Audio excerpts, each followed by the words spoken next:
The discovery channel के मुअज़्ज़िज़ दोस्तों, मैं हूं माजिद मलिक और आप तमाम देखने और सुनने वालों को अस्सलाम वालेकुम। दोस्तों, आज हम आपको एक ऐसी औरत की कहानी सुनाने जा रहे हैं जिसने तुर्क सल्तनत में राज किया।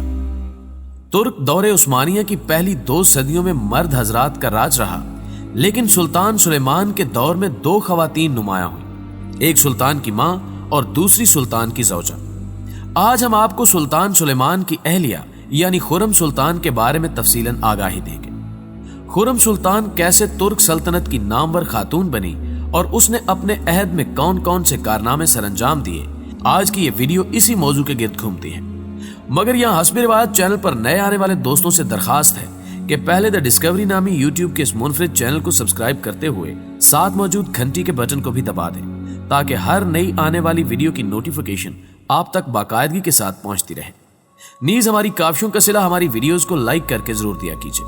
तो आइए नाज़रीन, चलकर दौरे उस्मानिया के अहम पहलुओं से पर्दा उठाने की जसारत करते हैं। मुअज़्ज़िज़ दोस्तों, सुल्तान सुलेमान की जिंदगी में दाखिल होने वाली अहम औरत खुर्रम सुल्तान यूक्राइन की रहने वाली थी, यानी सुल्तान की ज़ौजा यूक्राइनी थी, जिसको बहुत से मजीद नामों से भी जाना जाता है, लेकिन इसका असल नाम खुर्रम सुल्तान है। इसे रोजलीना नाम से भी तारीखी कुतुब का हिस्सा बनाया गया है, जबकि खुर्रम सुल्तान इसका वो नाम है जो कि बरसगीर पाक व हिंद में सबसे ज्यादा शोहरत रखता है।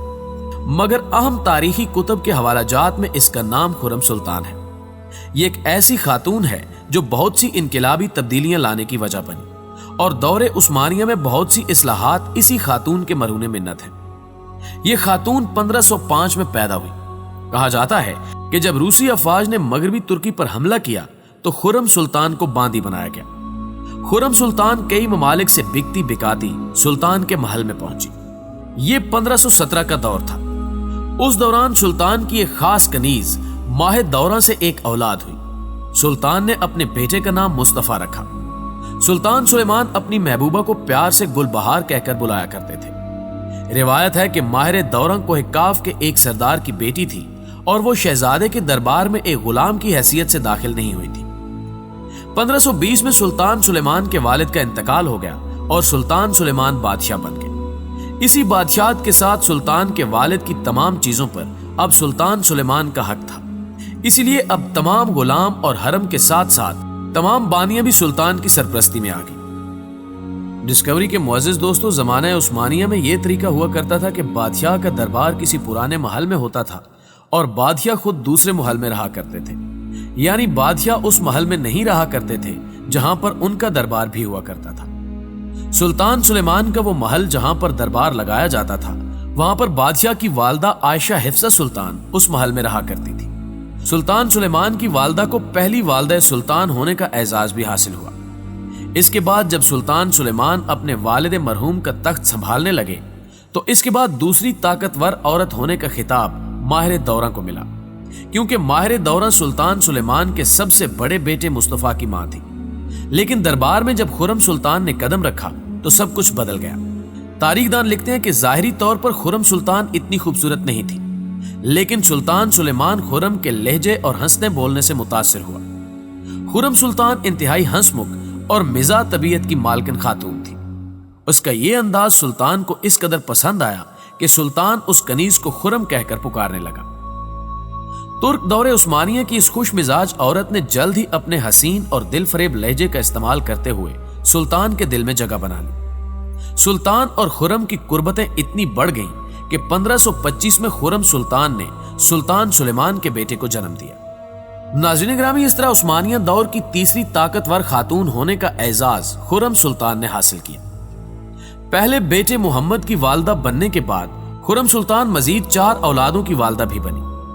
मोहम्मद की वालदा बनने के बाद खुर्रम और माहिर दौरा के बीच दुश्मनी शुरू हो गई, क्योंकि उस्मानिया दौर में यह रिवाज और तौर तरीका था कि बाप की वफात के बाद बड़ा बेटा ही बादशाह बन सकता था।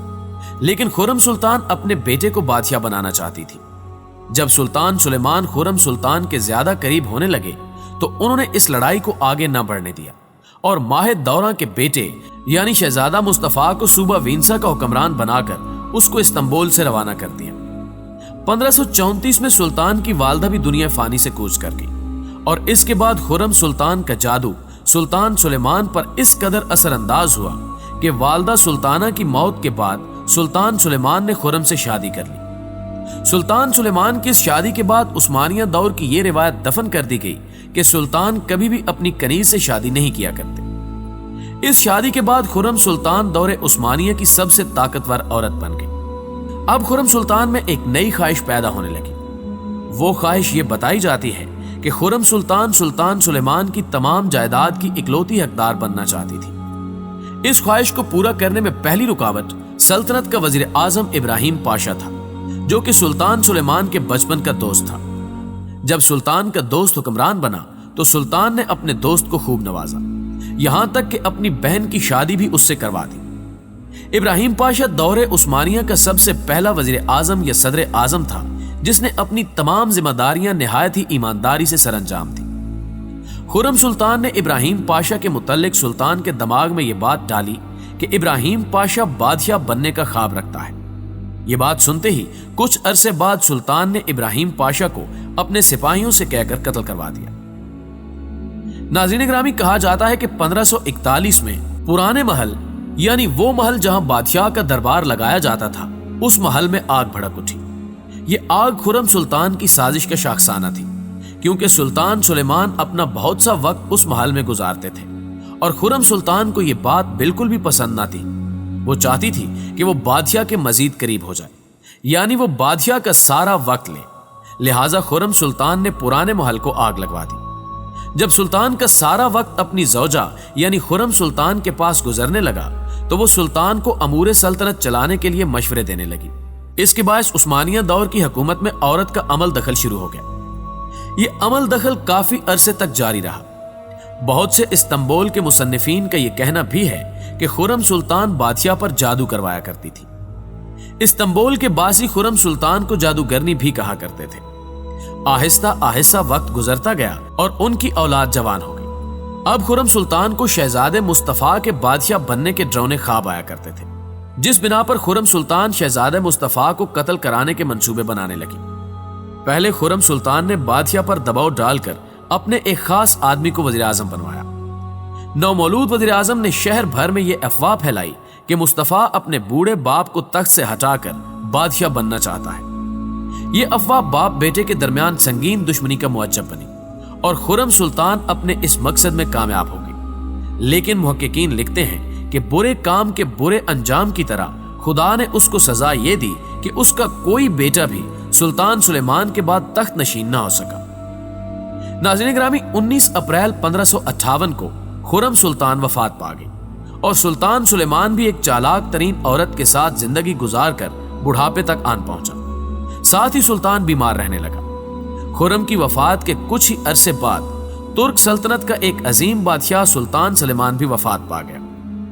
اب سوال یہ اٹھتا ہے کہ سلطان سلیمان کے بعد تخت نشین کون ہوا، جس کا جواب یہ دیا جاتا ہے کہ سلطان کے پہلے 2 بیٹے سلطان کی زندگی میں ہی قدرتی موت مر گئے اور سلطان نے اپنے سب سے بڑے بیٹے مصطفیٰ کو اپنے ہی ہاتھ سے قتل کر دیا۔ پیچھے ان کے 2 بیٹے سلیم اور بایزید بچے۔ تخت کے حصول کے لیے ان دونوں بھائیوں کے درمیان جنگ شروع ہو گئی۔ استنبول کے تمام سرداروں نے بایزید کو تنہا چھوڑ دیا اور شہزادہ سلیم کے ساتھ جا ملے۔ شکست واضح دیکھ کر بایزید اپنے تمام اہل خانہ کو لے کر ایران فرار ہو گیا۔ شروعات میں تو ایرانی بادشاہ نے ان کا اچھے سے استقبال کیا، لیکن شہزادہ سلیم جو بادشاہ بن چکا تھا وہ اپنے بھائی کا کسی بھی حال میں قتل چاہتا تھا۔ لہٰذا سلطان سلیم نے منہ مانگا سونا دے کر ایرانیوں سے ہی اپنے بھائی بایزید اور اس کے 3 بیٹوں کو قتل کروا دیا۔ بیٹوں کا مستقبل سنوارنے کے لیے خرم سلطان نے ہر جائز اور ناجائز کوشش کی، لیکن وہ اپنے اس منصوبے میں ناکام ہو گئی۔ سلطان سلیمان چونکہ بہت عیاش قسم کا حکمران تھا، لہٰذا اس کی حکمرانی میں ایک مسلم حکومت تباہ ہو گئی۔ خرم سلطان کی یہی جائز اور ناجائز کوششیں عثمانی حکومت کے زوال کا باعث بنی۔ اگر آپ تاریخ پر نگاہ دوڑائیں تو سلطان سلیمان کی کہانی ایک اور مسلم حکمران جلال الدین محمد اکبر سے ملتی جلتی ہے، جس نے جودھا کی خواہشات کی وجہ سے کئی کفرانہ اقدامات کیے۔ جودھا اکبر کا قصہ اصل میں کیا ہے، اس حوالے سے عنقریب ایک تفصیلی ویڈیو آپ لوگوں کی گوش گزار کی جائے گی۔ دوستوں، میں پوری امید ہے کہ آج کی یہ ویڈیو آپ کو بےحد پسند آئی ہوگی۔ ویڈیو پسند آنے کی صورت میں سے لائک کیجیے، فیس بک اور واٹس ایپ پر اپنے دیگر دوستوں کے ساتھ شیئر کرتے ہوئے ہماری حوصلہ افزائی بھی کیجیے اور کمنٹ باکس میں ہمیں اپنی قیمتی تجاویز سے ضرور آگاہ رکھیے گا۔ آج کی ویڈیو میں بس اتنا ہی، اگلی ویڈیو تک کے لیے اللہ نگہبان۔